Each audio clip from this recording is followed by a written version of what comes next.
This is our final presentation for corporate finance presented by Ashley, Kira, and Lexi. Here is an overview of the topics that we will be discussing throughout our presentation. Firstly, we're going to talk about combining calendar and ratio spreads. A calendar spread is a bullish position where you sell the near-term call and buy a long-term call. Both of these calls would be out of the money. However, a calendar spread has a small probability of large profits. Therefore, we use ratio calendar spreads, which raise the probability of attaining large profits. In this case, you sell a number of near-term calls and buy fewer of the long-term calls, having more calls being sold than being bought, which creates a naked option. You would set a ratio calendar spread to be a credit because the underlying stock would never rally above the strike and the strategist will still make money. For calendar and ratio spreads, you need collateral. The amount of collateral required for the naked calls less the credit taken in for the spread would be the amount that you would use for collateral. You want to leverage your collateral because as naked calls, they are marked to market. So as the stock moves up, you want to make sure that you have enough leverage for that. Next, we're going to talk about how you choose the spread. First, you want the stock to be volatile. You want it to move above the strike price after the near-term call expires, but before the long call expires. Like I said earlier, you set up the spread as a credit. In this case, the profit will be made even if the stock goes nowhere. However, if it generates an extremely large ratio, you would reject this choice.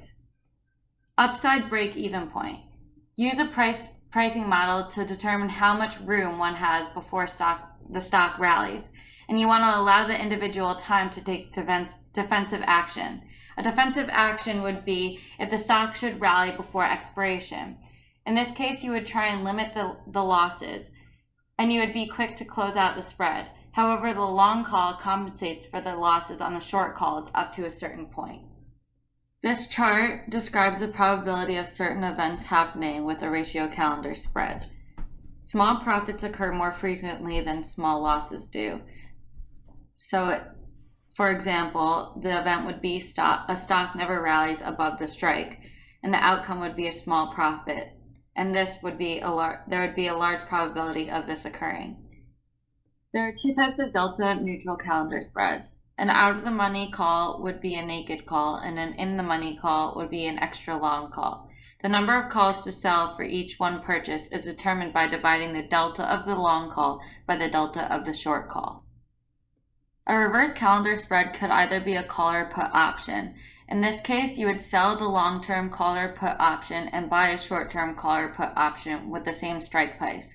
You'd make money if the stock price moves away from the strike price or the implied volatility of the options decreases. A reverse ratio spread or a back spread, you would sell a call at one striking price and would buy several calls at a higher striking price. The spreader wants the stock to move dramatically, either up or down.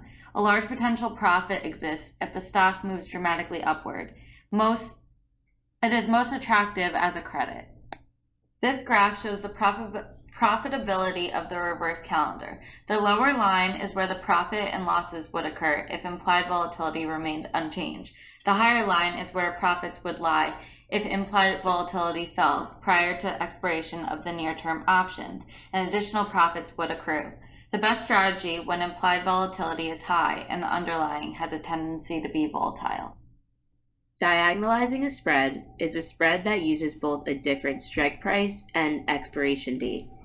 It encompasses both selling a short-term call in order to obtain the maximum rate of time decay, and also buying a longer-term call to try to lower the effect of time decay on the long side. The long side of the spread would expire later than the short side of the spread. The advantage is that it can re-establish the position if the written calls expire worthless in the spread. A diagonal bull spread is when you buy a longer-term call at a lower strike price and would sell a near-term call at a higher strike price. And here is also a comparison of spreads at expiration. Diagonal bear spread is a call with a lower strike price being sold while a call at a higher strike price is being purchased. This gives the potential that the strategist could own a call for free. This means the profits from the sale of the near-term call could equal or exceed the original cost of the long call. An even money spread diagonal back spread is when you buy more than one longer-term call against the short-term call that is sold. Usually, your credits equal debits when your position is established, and the advantage is the short-term call reduces the risk of owning the longer-term calls if the underlying stock declines. You want the stock to increase so the dominance of the long calls with a longer maturity will outdistance the losses on the written call. Now we're going to be discussing put option basics. The outright buyer of a put option is hoping for a stock price decline compared to its strike price in order to make a profit. A put option is in the money, which can also be called intrinsic value, when the stock price is lower than the strike price. And a put option is out of the money when the stock price is greater than the strike price. Time value premium is when you buy or sell a stock for more than its intrinsic value when there is time remaining until the expiration date. So another way of saying that is that you have excess value over its intrinsic value. An example of a put option would be if XYZ stock is at $40 and XYZ July 50 put would be worth at least 10 points, granting the holder of the put the right to sell XYZ at $50, which is 10 above its current price. Pricing put options. The rate of decay of the put option is not linear. The more volatile the underlying stock is, the higher the price of its options. Put options are usually worth at least its intrinsic value at any time and should be worth its intrinsic value on the day that it expires. The larger the dividend, the more valuable the puts will be. Time value premium will decay more rapidly in the weeks immediately preceding expiration. Marketplace may at any time value options at a higher or lower volatility than the underlying stock actually exhibits, which is also called implied volatility. Also, here is a graph that is an example of a put option price curve. Now we are going to discuss put option buying. The purchase of a put option can provide leverage if the underlying stock moves downward. It can be seen as the alternative to the short sale of a stock. If the stock does the opposite and rises in value, the buyer will only have a limited risk. This is because the buyer can only lose up to the amount of money that he or she originally paid for the put option. Lastly, it has limited profit potential, given that a stock can never go below zero. Ranking prospective put purchases can be a useful tool for investors if they want to get the best value from a specific option. First, they should assume each underlying stock can decrease in value in accordance with its volatility over a fixed holding period, for example, 30, 60, or 90 days. The second step would be to estimate the put option prices after the decrease. They should then rank all potential put purchases by which purchase will give you the highest reward opportunity for aggressive purchases. Lastly, they should estimate how much of a loss they would incur if the underlying increased instead of declining, and then rank all potential put purchases by the best risk/reward ratio for a more conservative list of put purchases.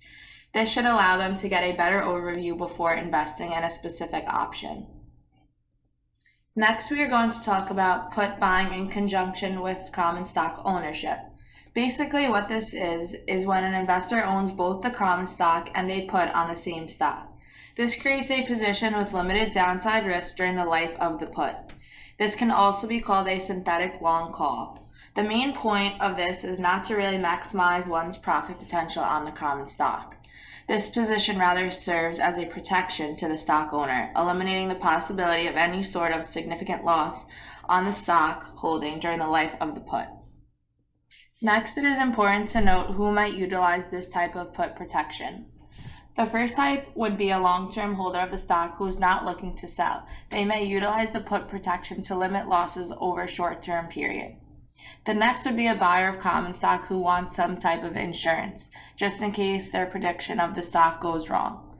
To the right, you can see a visual example of a long common stock and long put in a graphic form to help give you a better idea of what this would look like.